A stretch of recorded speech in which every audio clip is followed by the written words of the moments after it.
नमस्कार, मैं हूं रिजवान अहमद सिद्दीकी। आप देखना शुरू कर चुके हैं सबकी खबर। आज मैं उन छात्रों से, उन विद्यार्थियों से बात करने आया हूं जो परीक्षा में निराशा से भर जाते हैं और कई बार इस निराशा के बीच वो ऐसे कदम उठा लेते हैं जिससे पूरा जीवन उनके अपने तड़पते हैं, वो तकलीफ़ में होते हैं और एक भावुक क्षण, बहुमूल्य है जीवन, बहुत कीमती है, उसे वो खो देते हैं। एग्ज़ाम का दौर चल रहा है, परीक्षाएं चल रही हैं और ऐसे समय में छात्र छात्राओं पर बहुत दबाव होता है, परिवार पर भी बहुत दबाव होता है, हर तरफ दबाव का माहौल होता है और हर कोई अच्छे से अच्छा रिज़ल्ट हासिल करना चाहता है। परिणाम अच्छी मेहनत के बाद, अथक परिश्रम के बाद ही बेहतर आते हैं, ये अक्सर होता है। लेकिन कभी कभी ऐसा भी होता है कि आपकी बहुत तैयारी होती है लेकिन एग्ज़ामिनेशन हॉल में आप जो तैयारी आपने की होती है उसका पूरा उपयोग नहीं कर पाते। उसके कई कारण हैं, लेकिन इन सब के बीच कभी कभी जो छात्र हैं, जो किशोर हैं, नवयुवक हैं, वो जान देने पर आमादा हो जाते हैं और कई लोग जान दे भी देते हैं। अक्सर सुर्खियां रहती हैं इस तरह की खबरों की। आज मैं दो लोगों का उल्लेख करूंगा और उसके बाद आपसे चर्चा करूंगा उस पर। एक उत्कर्ष, अब थे कहूँगा मैं उनको इसलिए कि अब दुनिया में नहीं है। माता पिता की यादों में तो पूरे जीवन वो रहेंगे, अपने दोस्तों के, परिवार के लोगों की याद में वो पूरे जीवन रहेंगे, भाई बहनों की याद में रहेंगे, लेकिन अंत में एक बहुत कड़वी याद होगी, इसलिए कि वो 12वीं के छात्र थे और उन्होंने जान दे दी, और वो भी बहुत ऊंचाई से नीचे गिरकर। क्या गुजरी होगी उनकी उस अवस्था को देखकर उनके अपनों पे, अगर वो सोच लेते तो शायद ये ना करते। इसी तरह से इंदौर की पलक, उन्होंने भी यही किया। परिजन जब काम पर गए थे, एग्ज़ामिनेशन जो फोबिया है उसके जो दबाव में उन्होंने फांसी लगा ली। और ये कहानियाँ नहीं हैं, ये जीते जागते इंसानों कि ज़िंदगी की दास्तान है जो बहुत अल्प आयु में ही समाप्त हो गई। नियति को यही मंजूर था, लेकिन अगर ये ना होता, अगर हम सोचें तो हो सकता है उत्कर्ष के रूप में हमें एक बहुत बड़ा, पलक के रूप में हमें कोई बहुत बड़ा साइंटिस्ट मिल जाता, कोई बड़ा कलाकार मिलता, कोई और सफल व्यक्ति मिलता, कोई बड़ा उद्योगपति। इसलिए कि ये जो लोग भी हैं ये आम लोग तो नहीं हैं, दूसरों से हटकर हैं। ये बहुत संवेदनशील थे, ये बहुत कुछ सोच सकते थे और ये बहुत कुछ कर सकते थे। इन्होंने वो दुस्साहस किया, वो जो काम किया, इसे मैं कायरता ही कहूँगा, लेकिन इन्होंने उस वक्त तो मन बहुत कड़ा किया और उन्होंने जो कुछ भी किया है उसे ठीक कतई नहीं कहा जा सकता। मैं आज आप लोगों के साथ कुछ नामों की चर्चा करना चाहूँगा। मैं एक बहुत लंबी सूची बनाकर लाया हूँ, लेकिन उनमें से कुछ नामों पर चर्चा करूँगा। गुरु रविन्द्रनाथ टैगोर, जो स्कूली शिक्षा के बाद आगे नहीं पढ़े, लेकिन उन्हें नोबेल पुरस्कार मिला। उनकी साहित्यिक रचनाएं जो हैं वो देश नहीं पूरी दुनिया में चर्चित है और उनके जो काम हैं उसको आज भी याद किया जाता है। और हम ख़ास तौर से जब आप छात्र होते हैं, विद्यार्थी होते हैं, तो जन गण मन जो हमारा राष्ट्रगान है रोज़ गाते हैं और ये उन्होंने ही लिखा था। तो आप अंदाज़ लगा लीजिए कि स्कूल में वो ठीक से नहीं पढ़े, लेकिन आज हर स्कूल में एक तरह से वो अनिवार्य रूप से उनकी रचना जो है उसको दोहराया जाता है। सचिन तेंदुलकर, मास्टर ब्लास्टर सचिन तेंदुलकर, जिन्हें क्रिकेट का भगवान भी कहा जाता है, सिर्फ 12वीं तक पढ़ाई की। इंटर की पढ़ाई के बाद उन्होंने जिन ऊंचाइयों को पाया है उसको देखकर बड़े से बड़ा क्रिकेटर, पूरी दुनिया का क्रिकेटर जो है वो उनके लिए उन्हें आदर्श मानता है, रश्क करता है, देश को गर्व है उन पर। अक्षय कुमार स्कूली शिक्षा से ये भी आगे नहीं बढ़े, लेकिन आप जानते हैं खिलाड़ी कुमार एक बेहतरीन खानसामा भी थे, मार्शल आर्ट में भी उनकी महारत है, फिल्मों में जो सफलता उन्होंने हासिल की है उसका तो कोई जवाब ही नहीं है। इसके साथ ही अल्बर्ट आइंस्टीन, एक ऐसे साइंटिस्ट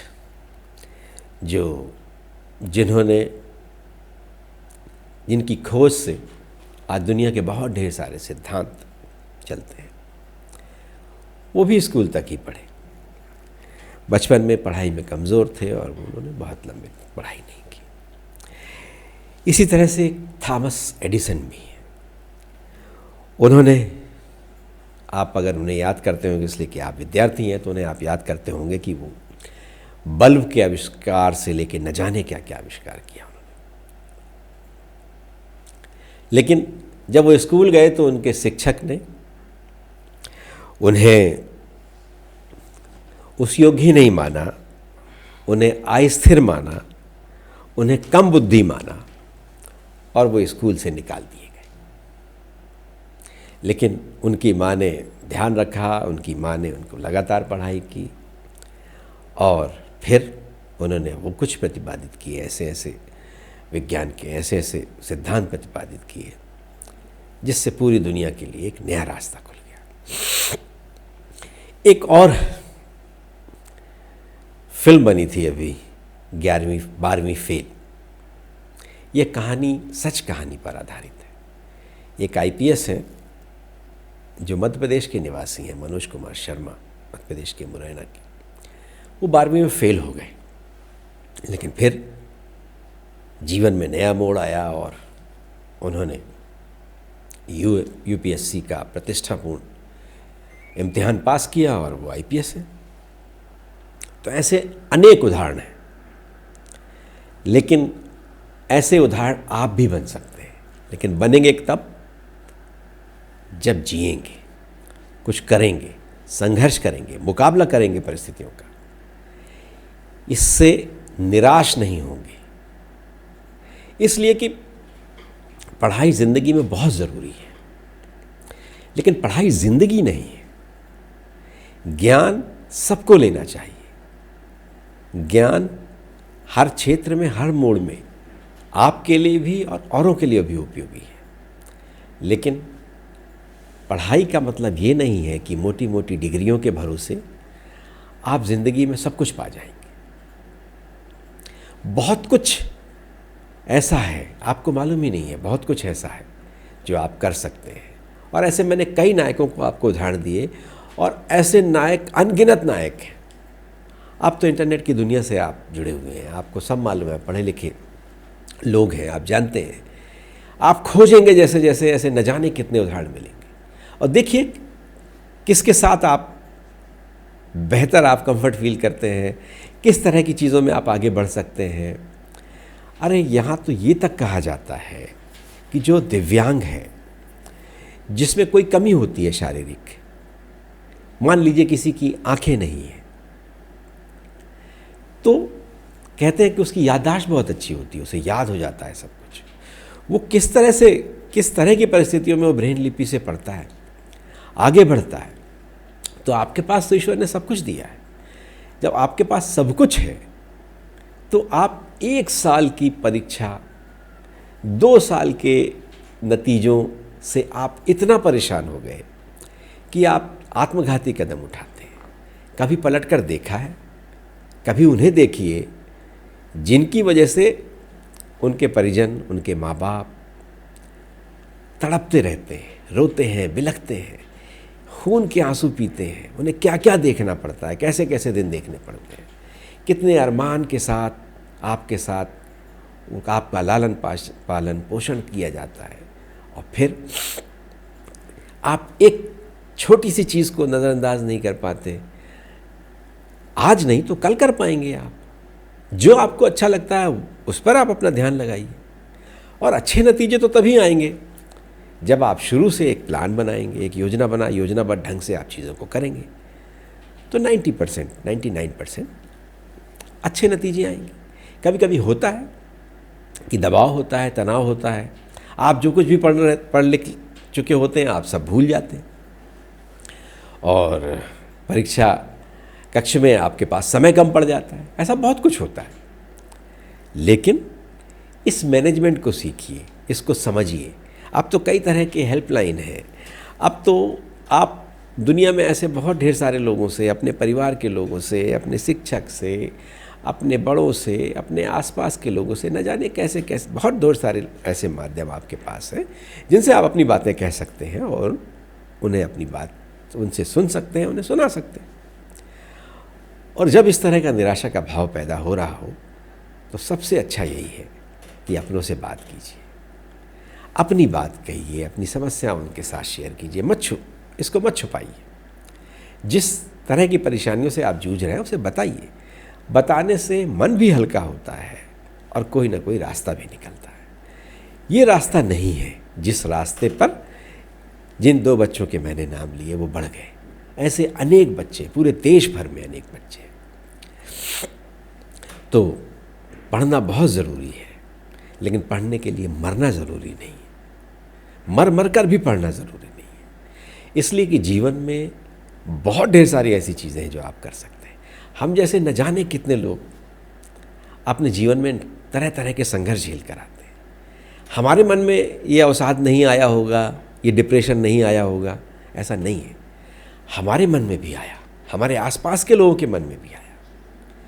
लेकिन इस अवसाद से बाहर निकलने के लिए आप अपनी बात दूसरों से शेयर कीजिए, अपना मन मजबूत कीजिए, अपने आप को मजबूत कीजिए, और ये मान लीजिए कि जीवन 18, 19, 20 साल में जीवन नहीं है, बहुत लंबा जीवन है। इसमें अनेक मोड़ पर बहुत कुछ आप कर सकते हैं, और सिर्फ एक एग्ज़ाम जो है उसमें कम नंबर आ गए, या उसमें आप पिछड़ गए, या आप उसमें फ़ेल हो गए, इससे ज़िंदगी में आप फ़ेल नहीं होते। ज़िंदगी में आगे बढ़ने के बहुत मौके हैं। न जाने करियर बनाने के कितने तरह के अवसर हैं। आप देखते होंगे बहुत ढेर सारे मैकेनिक हैं, कहीं पढ़ाई नहीं करते लेकिन वो बहुत कुछ करते हैं। इलेक्ट्रीशियन है, बहुत पढ़ाई नहीं करते, ऐसी यूं ही सीख लेते हैं। रुचि की बात है, आपको जिन चीज़ों में आपकी रुचि है आप ऐसे बहुत ढेर सारे काम कर सकते हैं। और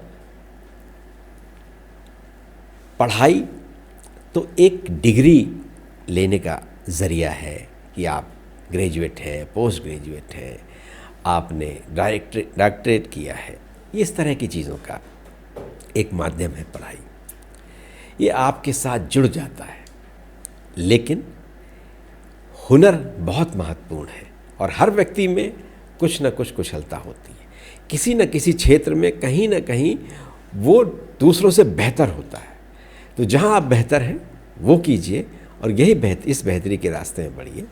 खुद को भी बेहतर कीजिए, दूसरों के लिए भी एक रास्ता खोलिए, और अपने परिवारजनों के बारे में ज़रूर सोचिए कि आपका ये आत्मघाती कदम उन्हें कितनी तकलीफ़ देगा। अब मैं इसमें थोड़ी सी कुछ बातें और करता हूँ। हम भारत जो है धर्म प्रधान देश है। अगर हम सनातन धर्म, हिंदू धर्म की बात करें तो आत्महत्या हर धर्मों में बुरी मानी गई है। आत्महत्या हर धर्मों में नरक का द्वार माना गया है। सनातन धर्म में, हिंदू धर्म में ये कहा गया है कि ये महापाप है, और कितनी योनियों में भटकेंगे, मोक्ष नहीं मिलेगा और नरक मिलेगा ऐसा करने से। इस्लाम धर्म की बात अगर हम करें तो उसमें भी आत्महत्या को बहुत बुरा माना गया है, इसकी कोई बख्शिश नहीं है। आत्महत्या करने वाला दोज़ख में जाएगा, यानी नरक में जाएगा, जहन्नुम में जाएगा। तो क्यों करना है ऐसा? इसके अलावा अन्य धर्मों में भी यही कहा गया है, जीवन बहुत महत्वपूर्ण है, आत्मा बहुत महत्वपूर्ण है और इस आत्महत्या नहीं करनी है। मानव जन्म जो आपको मिला है, मानव के रूप में जो आप पैदा हुए हैं इंसान, तो इंसानियत बढ़ाइए, इस दिशा में आगे बढ़िए और आप खिलाड़ी भावना के साथ इसमें आगे बढ़िए। खिलाड़ी को आप देखते होंगे, एक मैच हुआ, एक टूर्नामेंट हुआ और कोई जीत जाता है, कोई हार जाता है, लेकिन हारने वाला निराश नहीं होता और जीतने वाला अभिमानी नहीं होता। जीत गया तो हार भी सकता है, हार गया तो जीत भी सकता है, और ये तभी हो सकता है जब आप उस संघर्ष में होंगे। आप जब खिलाड़ी भावना के साथ आगे बढ़ेंगे तो हार जीत तो जीवन में लगी रहती है, और जो बहुत अच्छा पढ़ता है वो बहुत अच्छा होगा, वो बहुत कामयाब होगा, बहुत काबिल होगा, बहुत आगे हो जाएगा, ऐसा ज़रूरी नहीं है। ऐसे बहुत लोग हैं जिन्होंने स्कूल का ठीक से मुंह भी नहीं देखा। वो ऐसे बहुत सारे लोगों को अपने साथ काम पर लेता है, अब तनख्वाह देता है, वेतन देता है, और जिन्होंने बहुत बड़ी बड़ी पढ़ाई, बड़ी बड़ी डिग्रियां हासिल की। तो सिर्फ डिग्री सब कुछ नहीं होती। सफलता असफलता जीवन का चक्र है और इसके साथ संघर्ष कीजिए, और जीवन बहुत कीमती है, बहुमूल्य है। संघर्ष कीजिए, आगे बढ़िए, लेकिन आत्महत्या का रास्ता बिल्कुल मत चुनिए। मैं आपसे अपील करने आया था, अपील कर रहा हूँ। बहुत तरह की हेल्पलाइन है, आपको कहीं निराशा होती है तो हमसे भी संपर्क कर सकते हैं। अब तो पढ़ाई के भी बहुत ढेर सारे ज़रिए हैं, बहुत से माध्यम हैं। आप डिग्री ही हासिल करना है तो बहुत ढेर सारे ज़रिए हैं, बहुत आसानी से आप डिग्री हासिल कर सकते हैं। ढेर सारे संस्थान हैं, ढेर सारे अवसर हैं, ढेर सारे तरीके हैं, और अब तो कोशिश ये होती है कि किसी का भी साल ख़राब ना हो। 2-2 बार इम्तिहान होते हैं, कई कई बार मौके मिलते हैं। तो इससे निराश मत होइए, आगे बढ़िए। और पढ़ाई बहुत कुछ नहीं, पढ़ाई बहुत कुछ है, लेकिन सब कुछ नहीं है। सब कुछ तो आप हैं, आप हैं, आपका परिवार है। तो उसके बारे में सोचिए और बिल्कुल निराश होने की ज़रूरत नहीं है। योद्धा की तरह आगे बढ़िए, खिलाड़ी भावना से इसमें आगे बढ़िए। फिर कहूँगा, अभ्यास कीजिए तो जाहिर है परिणाम अच्छे ही होंगे। अगर आपको हमारे कार्यक्रम पसंद आए तो इसे लाइक कीजिए, कमेंट कीजिए, शेयर कीजिए और हमारे चैनल को सब्सक्राइब अवश्य कीजिए। धन्यवाद। Join the next be the best, Bundelkhand का सबसे विशाल और आधुनिक विश्वविद्यालय ज्ञानवीर यूनिवर्सिटी। ये सिर्फ एक यूनिवर्सिटी नहीं, ये है आपके सपनों का लॉन्च पैड। यहाँ मिले आपको smart classrooms, modern campus, updated labs और एक्सपीरियंस्ड फैकल्टी। हर स्टूडेंट को मिलता है कॉन्फिडेंस, ग्रोथ और एक ब्राइट करियर का प्रॉमिस। नए सेशन के लिए एडमिशन ओपन है, तो इंतजार कैसा? आज ही कांटेक्ट कीजिए।